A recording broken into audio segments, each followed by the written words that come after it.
Ma'am ఈ Unani medicine ఒక వైద్యం అన్నారు, అసలు దేనికి ఇది చికిత్సగా వాడతారు మేడం? అన్ని డిసీజెస్కి వాడతారు మేడం. దీనిలో యునానీ మెడిసిన్లో సర్జరీ కూడా ఉంది, ఎంఎస్ కూడా ఉంది మాకు. అసలు సర్జరీ అన్న సబ్జెక్ట్ వచ్చిందే యునానీ మెడిసిన్ నుంచి. Okay ma'am. కాకపోతే ఏంటంటే తెలంగాణలో మనకి కాలేజెస్ సరిగా లేవు, తెలంగాణలో ఇంకా డెవలప్ కాలేదు. బట్ అదర్ మీరు స్టేట్స్లో చూస్తే కనుక మోర్ దెన్ 5 నుంచి మోర్ దెన్ 8 కాలేజెస్ ఉన్న స్టేట్స్ కూడా ఉన్నాయి. యాజ్ ఆఫ్ నౌ కూడా మొత్తం ఇండియాలో టోటల్ 58 మెడికల్ కాలేజెస్ ఉన్నాయి యునానీ.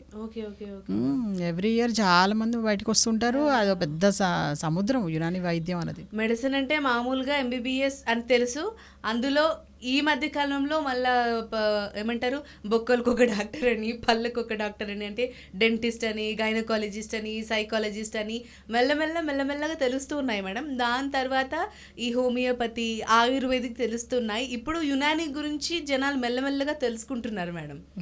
కానీ యాక్చువల్గా ఏంటంటే ఒకప్పుడు ఎక్కువగా ఉండింది వరల్డ్ మొత్తం మీద యునానీ వైద్యమే. యునానీ మెడిసిన్లో యునానీ డాక్టర్ ఎవరైతే ఉన్నారో ఒక పర్షియన్ డాక్టర్ హకీం బూ అలీ సీనా సాహబ్ అనే ఒక డాక్టర్ ఉండేవారు.